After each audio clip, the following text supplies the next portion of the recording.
नालंदा जिले के अंतर्राष्ट्रीय पर्यटन स्थल राजगीर में मौजूद हूं और राजगीर में सप्तधारा कुंड अब कहीं न कहीं इतिहास बनने वाला है। देखिए सप्तधारा कुंड किस प्रकार से अब सूखने के कगार पर है। सामने में आपको सप्तधारा कुंड का वो दो धाराओं का जो रास्ता है वो नजर आ रहा है। साथ ही साथ जो 5 कुंड की धाराएं चल रही थी सप्तधारा कुंड में, वो भी अब धीरे धीरे सूखने के कगार पर है। दो जो स्क्रीन पर आपने देखा बंद हुआ धारा, साथ ही साथ जो 5 कुंड की धाराएं चल रही थी वो भी अब बंद होने के कगार पर है। यानी सप्तधारा कुंड जो है वो इतिहास के पन्नों पर स्वर्णिम अक्षरों में केवल लिखा जाएगा। जिस प्रकार से राजगीर के इतिहास में लोग कुंड के नाम से जानते हैं, कुंड को लोग यहाँ की पहचान बताते हैं, लेकिन वो कहीं ना कहीं कुंड अब इतिहास बनकर रह जाएगा। जिस प्रकार से नालंदा का प्राचीन विश्वविद्यालय आज खंडहर के रूप में इतिहास बनकर रह गया है, ठीक उसी तरह से राजगीर का सप्तधारा कुंड भी इतिहास बनकर रह जाएगा। जैसा कि ये देख लीजिए, वशिष्ठ मुनि का धारा है जो सप्तधारा का ही एक हिस्सा है, वो भी अब सूखने के कगार पर है।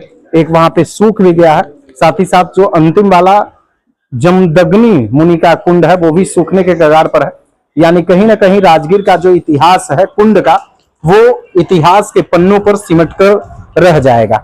हमारे साथ बातचीत करने के लिए यहाँ पर मौजूद पंडा जी हैं, इनसे भी बातचीत करेंगे कि आखिर प्रकृति ने जो हमें उपहार स्वरूप अपना श्रृंगार दिया है, उस श्रृंगार के साथ छेड़छाड़ हुआ। आखिरकार सप्तधारा कुंड सूखने के कगार पर क्यों है? सूखने का कारण है कि हम जो है प्रकृति के साथ में छेड़छाड़ कर रहे हैं। यहाँ जो है विकास के कार्य होने लगा जब से जो है एक कुंड का पानी सूखने लगा। ऐसा बताया जाता है कि कुंड के आसपास क्षेत्रों में लगातार बोरिंग होना, पांडु पोखर का डेवलपमेंट होना, आसपास के होटलों में बोरिंग होना, इसका मुख्य कारण बताया जा रहा है। हाँ, तो मुख्य कारण वही है कि जल का स्रोत जो है बोरिंग के कारण जो है यहाँ से भाग गया। और धार्मिक कारण क्या लगता है? धार्मिक कारण क्या रहेगा? प्राकृतिक जो है हमसे जब उसको विकास करेंगे तो प्राकृतिक हमसे दूर चला जाएगा। यानी प्रकृति को जितना छोड़ेंगे वो हमें विनाशी देगा। जी, तो क्या लगता है हमसे दूर चले जाएंगे, मतलब विनाशी तो है। अच्छा, क्या लगता है कि अगर ये कुंड समाप्त हो जाएंगे, सूख जाएंगे, तो फिर कहीं ना कहीं ये एक इतिहास बनकर रह जाएगा। इतिहास जिस प्रकार विश्वविद्यालय खंडहर है उसी प्रकार से उसी का नाम से आएगा। गर्म पानी का कुंड यहाँ था, इसमें गर्म पानी गिरता था। हाँ, ये बन जाएगा। अच्छा, अभी कितना धारा सूख गया है सप्तधारा में? सप्तधारा में तो 2 धारा पहले ही सूख चुका था। अच्छा, अब 5 चल रहा था। 5 में जो है 2 तो बिल्कुल लुप्त हो गया, तीसरा भी हल्का चल रहा है और 2 चल भी रहा है, तो बहुत कम मात्रा में उसमें जल आ रहा है। यानी मात्र 2 ही अभी चल रहा है। जी, लगातार। जी। तो देखिए, यानी सप्तधारा कुंड में भी मात्र 2 धारा ही चल रहा है। यानी कहीं ना कहीं सप्तधारा कुंड की जो धाराएं हैं वो विलुप्ति के कगार पर है। एक बार फिर से हम आपको वो नजारा दिखा देते हैं। वहां से देख लीजिए, सामने में 2 कुंड, 2 धाराएं तो पहले ही बंद हो चुकी थी। तीसरा नहीं, चौथा धारा जो है वो बंद हो गया है।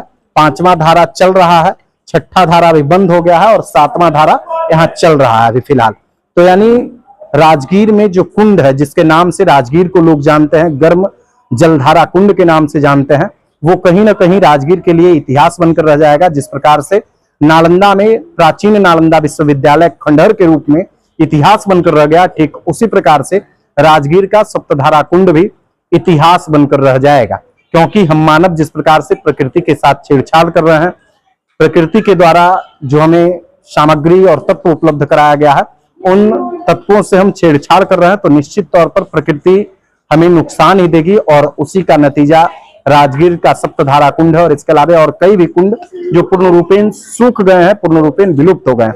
बाकी आप लोग राजगीर में सूख रहे कुंडों को लेकर क्या कुछ सोचते हैं, कमेंट बॉक्स में जरूर बताइए। वीडियो को ज्यादा से ज्यादा लोगों तक शेयर कर दीजिए। वीडियो देखने के लिए धन्यवाद।